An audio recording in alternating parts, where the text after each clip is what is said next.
Buscaba no sentir nunca más por tantos amoríos que acabaron muy mal. Pero de alguna forma me regresaste la esperanza y no dejaste que mis sentimientos los arrancara.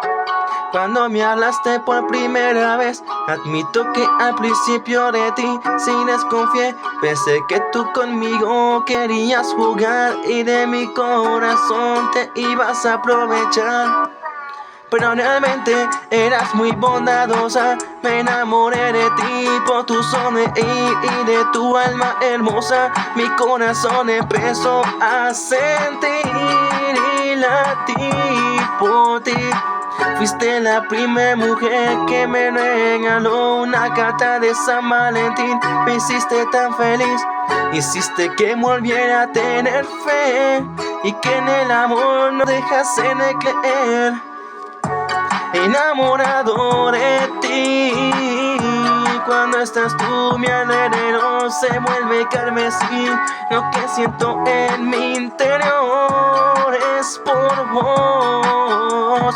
Me gustan tus perfectos y defectos. Tu fragancia me hace sentir que vuelo. Cuando miro tus labios me provocan besarlos, pero estoy consciente que no estamos casados. Me gustan tus ojos tan bellos.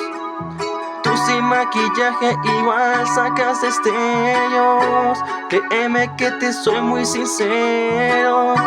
Tantas ganas tengo de decirte que te quiero. Te lo dedico a través de estos versos, donde te soy completamente honesto. Eres lo más hermoso que mis ojos han testiguado. Quiero que sepas que te amo, y si a mi amor decides rechazarlo, te diré la verdad, mi corazón no vas a quebrarlo. Y es que a pesar que tú quieras ser feliz con alguien más, quería que igual supieras que me gusta sin duda. Enamorado de ti, cuando estás tú mi alrededor se vuelve carmesí. Lo que siento en mi interior es por vos.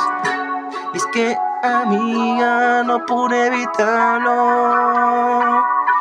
ni ocultarlo. De ti es de quien estoy enamorado.